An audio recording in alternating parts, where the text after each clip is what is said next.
नमस्कार। आज हम लोग हर्षवर्धन का मूल्यांकन पर चर्चा करेंगे। उससे पहले हर्ष की साहित्यिक अभिरुचि, कन्नौज सम्मेलन और प्रयाग सम्मेलन के ऊपर संक्षिप्त चर्चा करेंगे। हर्षवर्धन विद्वानों का सम्मान करता था एवं उनका आश्रयदाता था। जैसा कि हिनसांग लिखता है, हर्ष राजकोष का एक भाग विद्वानों को पुरस्कार देने में खर्च करता था। बाणभट्ट उसका दरबारी लेखक और कवि था, जिसने 2 महान ग्रंथों की रचना की, हर्षचरित्र एवं कादंबरी। स्वयं हर्ष ने संस्कृत में 3 नाटक लिखे, नागानंद, रत्नावली और प्रियदर्शिका। संस्कृत साहित्य में इन नाटक ग्रंथों का विशेष स्थान है। स्वयं बाणभट्ट ने हर्ष को सुंदर काव्य रचना में प्रवीण बताया है। हर्ष की सभा में बाण के अतिरिक्त मयूर, हरिदत्त, जयसेन, मातंग, दिवाकर आदि प्रसिद्ध कवि और लेखक रहते थे। हर्ष के समय में प्राचीन साहित्य और शास्त्रों का अध्ययन अच्छी तरह से प्रचलन में था। इस काल में भी काव्य, नाटक, आख्यायिका, कथा, दर्शन, धर्म विज्ञान, गणित, ज्योतिष आदि पर कई ग्रंथ लिखे गए थे। कन्नौज सम्मेलन। कन्नौज का धार्मिक सम्मेलन हर्ष के शासनकाल की एक प्रमुख घटना मानी जाती है। इसका उद्देश्य अन्य धर्मों के सिद्धांतों का खंडन करके महायानी बौद्ध धर्म की प्रतिष्ठा को स्थापित करना था। हर्ष 643 ईस्वी में बंगाल में हिनसांग से मिला। उसने कन्नौज में एक सम्मेलन करने की योजना एवं उद्देश्य बताए।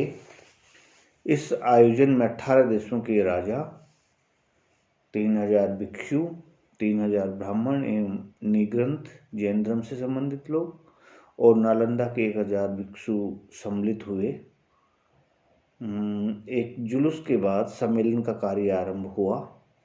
जुलूस में बुद्ध की 3 फुट ऊंची श्रवण प्रतिमा, जो सुंदरता से सजे हुए हाथी पर प्रतिष्ठित थी, विशेष आकर्षण की वस्तु थी या केंद्र था। उसके अनुचर के रूप में दाहिनी ओर चरमधारी शक की वेशभूषा में स्वयं हर्ष थे और बाईं ओर चरमधारी ब्रह्मा की वेशभूषा में भास्कर वर्मा। इनके पीछे हिनसांग तथा कन्नौज के मंत्रीगण हाथियों पर चल रहे थे। उनके पीछे हाथियों पर सवार भिन्न भिन्न देशों के राजा, मंत्री एवं पुरोहित थे। मार्ग में सब सोने, चांदी एवं मणि मुद्राओं की बहुमूल्य वस्तुएं लुटाते हुए सभा भवन पहुँचे, जहाँ बुद्ध की प्रतिमा को सभा भवन में विशाल सिंहासन पर स्थापित किया गया। हर्ष ने पूजा की और एक बड़ा भोज दिया। इसके बाद सम्मेलन प्रारंभ हुआ। हिनसांग सम्मेलन का अध्यक्ष था।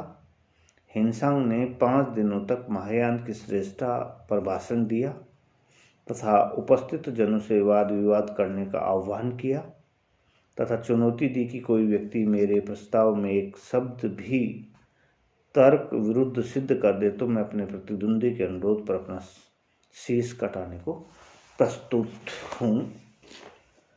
हर्ष स्वयं महायान धर्म की विजय एवं हिनसांग की रक्षा के लिए चिंतित था।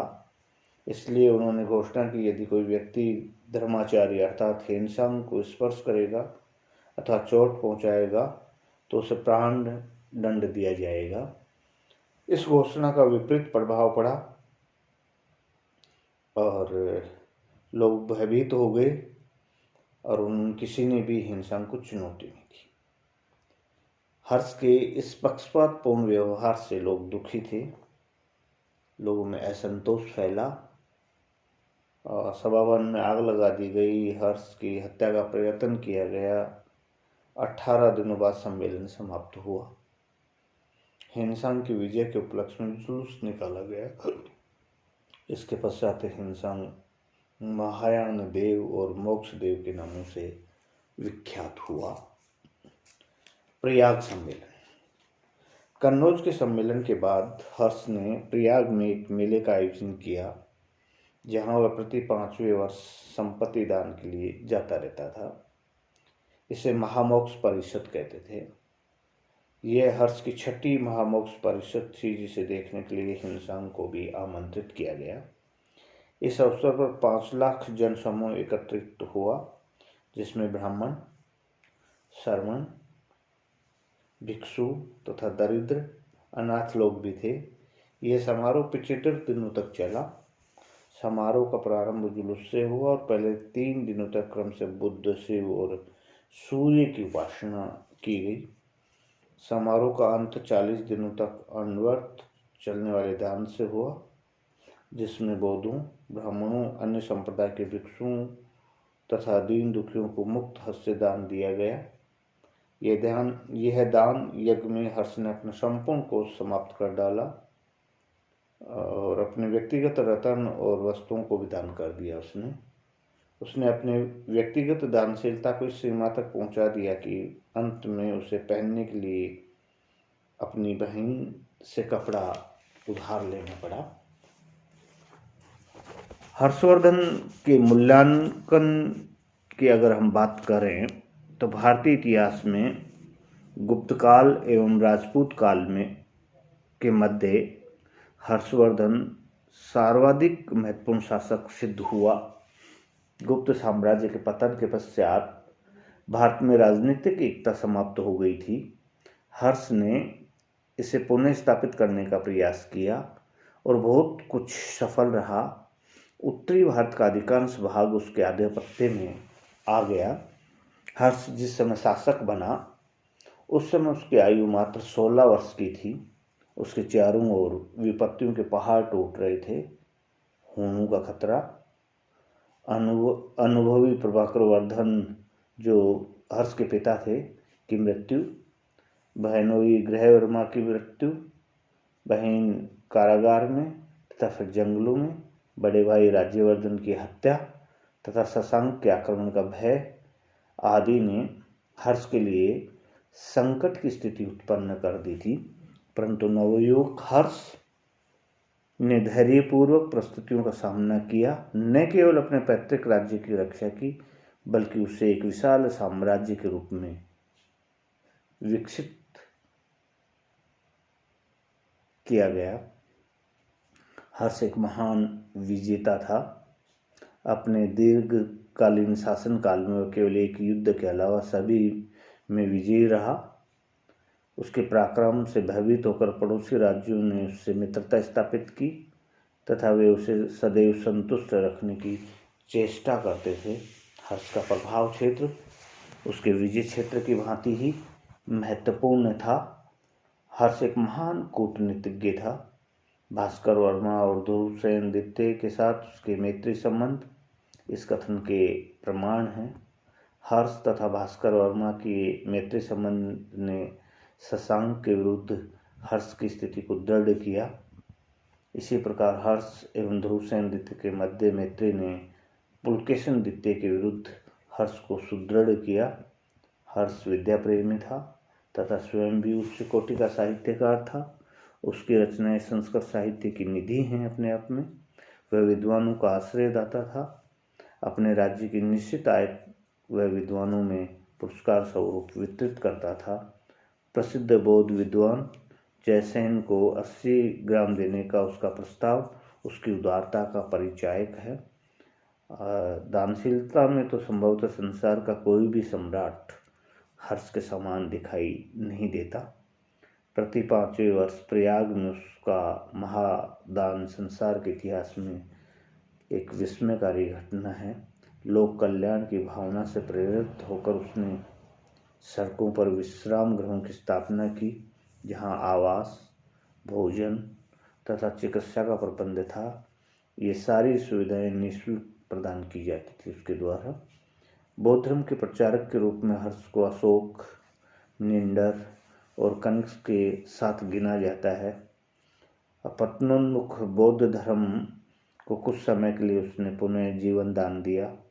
नालंदा विश्वविद्यालय को राजकीय सहायता, उड़ीसा में महायान धर्म का प्रचार, कान्यकुब्ज की धार्मिक सभा में महायान धर्म की श्रेष्ठता की घोषणा, महात्मा बुद्ध की सर्वोपरि अर्चना, जीव हिंसा निषेध, स्तूपों एवं विहारों का निर्माण आदि कार्य से हर्ष ने बौद्ध धर्म के प्रचार और प्रसार में काफ़ी योगदान दिया।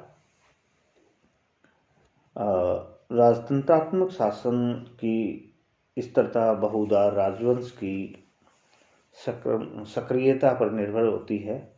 बड़े बड़े साम्राज्य केवल इसलिए धराशायी हो गए कि उनके अंतिम सम्राट का कोई उत्तराधिकारी नहीं था। हर्ष के भी कोई पुत्र नहीं था, जिसके कारण उसके पश्चात साम्राज्य की रक्षा कोई करता। हर्ष को भारत का अंतिम महान साम्राज्य निर्माता कहा जाता है, लेकिन ये महत्वपूर्ण सत्य नहीं माना जा सकता। दरअसल अगली 5 शताब्दियों में उत्तर भारत में कई नए साम्राज्य उठे गिरे, जो किसी भी दृष्टि से हर्ष के साम्राज्य से कम नहीं थे। उनमें से कुछ तो जैसे प्रतिहारों का साम्राज्य हर्ष के साम्राज्य से बड़े और अधिक टिकाऊ भी थे। लेकिन हम ये कहे बिना भी नहीं रह सकते कि हर्ष एक महान शासक, वीर सेनापति, लोकोपकारी भावनाओं से उत्प्रोत तथा सांस्कृतिक अभिरुचि संपन्न व्यक्तित्व वाला मनुष्य होने के कारण इतिहास में एक विशिष्ट स्थान रखता है। उसमें वीरता, उदारता एवं विद्वत्ता का अनूठा संगम देखने को मिलता है। हर्षवर्धन जिस समय शासक बना, उसके राज्य की परिस्थितियां बड़ी विकट थी, लेकिन उनका मुकाबला उसने बड़ी दृढ़ता से किया। अपनी योग्यता, दूरदर्शिता व कूटनीतिक कौशल से उसने उत्तरी भारत में एक बड़े साम्राज्य का निर्माण किया और शक्लोत्पथनाथ की उपाधि से विभूषित हुआ। उसने संपूर्ण प्रशासन को जनहित में केंद्रित कर दिया और अनेक लोकोपकारी कार्य किए। धार्मिक दृष्टि से वह सहिष्णु एवं उदारवादी था। गुप्त काल में साहित्य, शिक्षा एवं सांस्कृतिक प्रगति का जो सिलसिला चला था, वह इस काल में भी आबाद गति से चलता रहा। विदेशों में भी भारतीय संस्कृति का प्रसार हुआ। हर्ष एक विजेता तथा शासक के रूप में तो महान था ही, वह शांतिकालीन कलाओं में और भी अधिक महान था। शांति की उसकी विजय युद्ध की विजयों से कहीं अधिक व्यापक एवं प्रख्यात थी। इस प्रकार हम देखते हैं कि हर्षवर्धन में एक योग्यतम सम्राट या शासक के गुण विद्यमान थे, इसीलिए उसको एक महान शासक के रूप में आज भी याद किया जाता है।